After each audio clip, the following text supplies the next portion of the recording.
Ladies and gentlemen, please welcome Vice Chair at GE, Beth Comstock.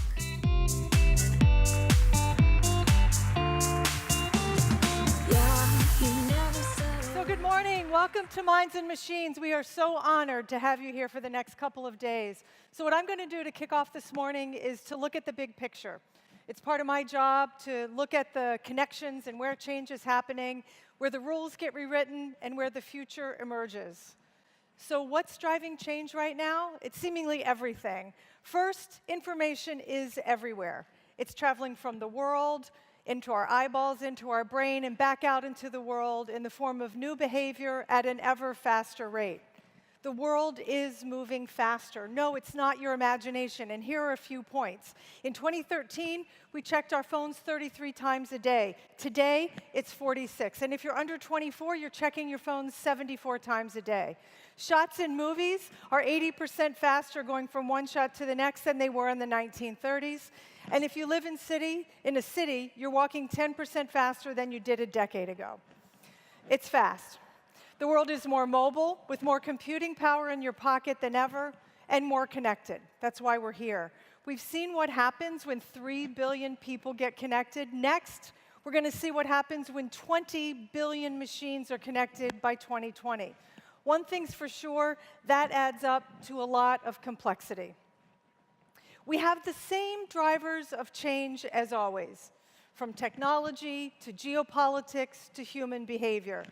Now, all of this is exaggerated by our instantaneous digital nervous system that is effectively reorganizing people, money, information, things. It's that last one, it's the things, that has our attention at this moment in time.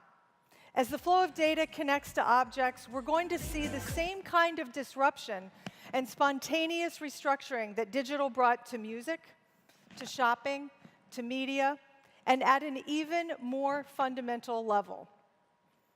This is going to change the face of our organizations even more. Despite the rise of digital, don't forget, the physical world is not going away. At GE, we're becoming a digital industrial company because we know that the only way to ride the wave of the future is to combine digital with physical. So let's dig in a little bit more to that change. For one, when you start collecting new data, the first thing to emerge from all that noise is new insight. But you know what? That's only part of the story. To transform, we've got to create feedback loops. The feedback loops help us drive new behavior, and it helps us be ready for new, unexpected options. Take Waze. Waze is an app that started out by giving users more efficient routes home in exchange for sharing information about real-time data with traffic. But armed with the data of 50 million users, Waze is now helping cities optimize traffic lights. So here's what happened. Waze went from being a traffic app to an infrastructure management service. Indeed, cities themselves are becoming this rich bed of innovation and are poised to be even more inventive as the data loops start to come more faster and furiously. And of course, there's Facebook. Because of the vast data of its vast user base, almost a quarter of humanity is in Facebook right now. This is what they've evolved into: a platform for political organizing, a news source, a video distribution platform, and a marketplace for goods. Unlike past models, what's different now is that Facebook is all of these things at once. So back when I was at NBC in a digital role, the industry was seeing the dawn of streaming video with the arrival of Netflix and then Hulu. My team and I got laughed out of the room by people who would say, "You expect me to give up analog dollars for digital pennies?" Well, what people couldn't see at the time was how the TV business would ultimately reshape itself around digital information flows. You know what happened? Digital pennies did become digital dollars. And digital companies were able to reach mass audiences directly. So here's the learning that I took from that. What's emerging is also disrupting. It isn't fully clear, and it hasn't scaled, but emerge it will. And there will be many new things that emerge, even if they aren't fully formed or if we dismiss them as too insignificant, or worse, too crazy. I say welcome to the emergent era. What does that mean? Well, first, it means get used to living in the in-between.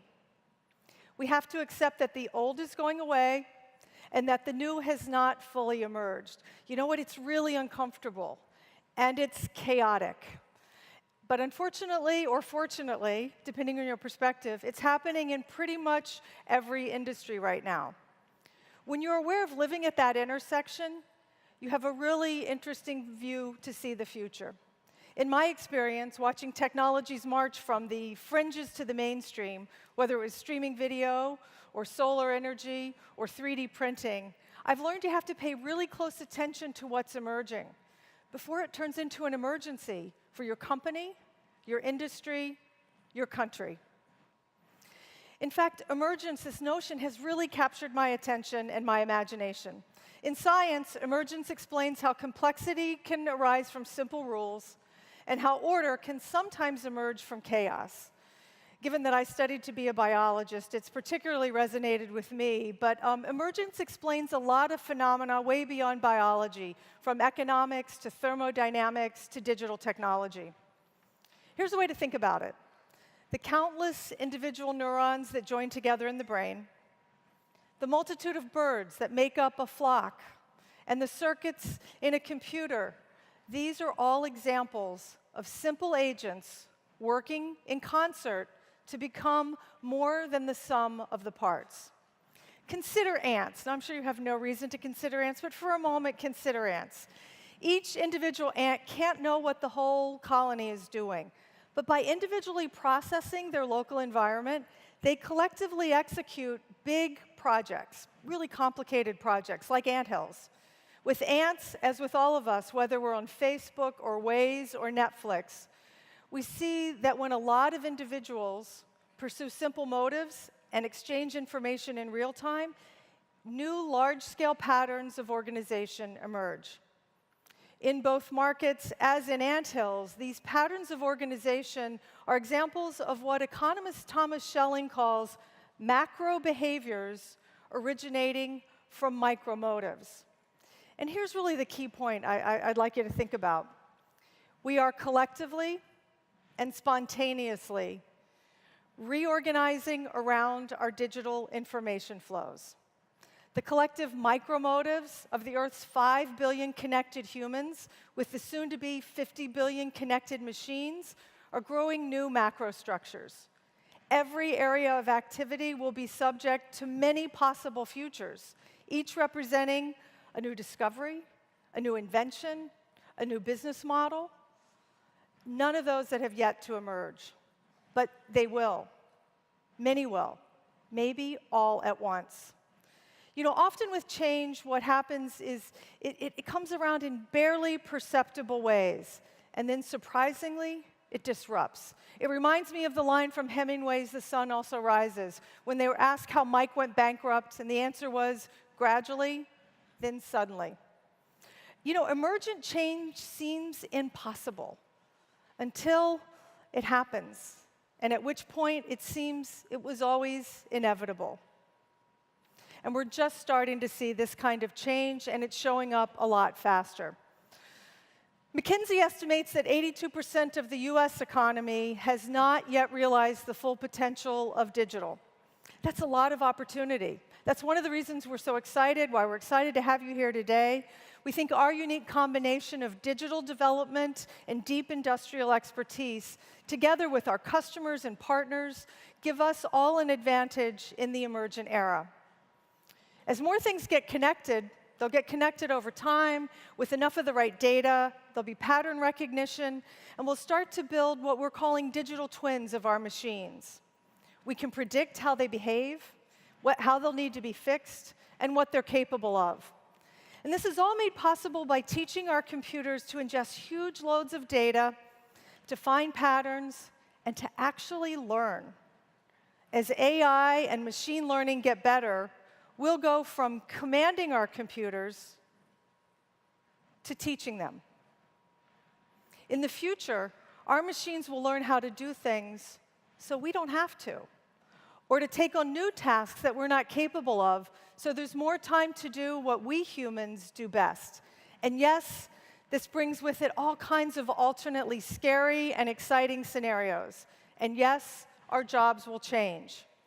But I believe success depends more and will depend more on creativity and strategy, demanding new forms of leadership and collaboration. And let me just wrap with highlighting some of what we're looking at. First, we think you have to organize around information flows. You have to ditch the hierarchy, ditch the bureaucracy, and think about what it takes to be an adaptive business. An adaptive business culture means being open to radically open communication systems. It's only when people have access to real-time data and they actually believe they have the permission to act on it that you get the speed and the resiliency that characterizes emergent structures. Speed is a critical metric. Next, you have to empower individuals. I mean really empower them.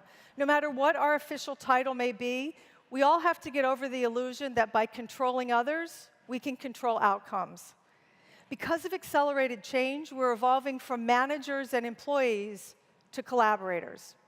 Our organizations become more local and less formal. You have to replace your long list of rules with a good MO. By MO, I don't just mean modus operandi, kind of a way of doing things. What I mean is mission objective, mindset orientation. A good MO is a habit of mind. It connects the larger vision to the tactical objectives of a person or a team. It means leaders have to provide a vision while allowing the team to find their own route to achieving it, with a lot of experimentation along the way. MO bosses go from being managers to coaches. Yep, you have to get used to living in the in-between. I think learning to live in this in-between space where things are always going away and new things are emerging is perhaps the defining mindset of what's required in this new age. It means abandoning that we can operate with total knowledge. We just can't. More data faster, that's what we have, and it's creating more options, not absolute certainty. Many of our legacy tools just aren't sufficient to address the magnitude of possibilities and the problems ahead. We must be creative and strategic in how we confront this constant change and keep moving forward. And finally, you have to seek and give feedback. Feedback is a critical factor. Seek it, use it, give it. So let me wrap up with this thought. In the emergent era, companies that combine the following things: a transparent, reliable information flow, a continuous feedback system, and meaningful intelligence will see solutions to their problems that consistently and spontaneously emerge. But despite automation and AI, emergent organizations still need leaders. And they need leaders who can attract the right people, who can define goals, who can live their values and beliefs, and provide imagination, inspiration, and renewal. Here's what it comes down to. Ant colonies and brain cells, they don't need visionaries, but human institutions always will. The big picture, thank you for your time, and now I'm very happy to introduce the boss, Jeff Immelt, GE's chairman and CEO. Thank you.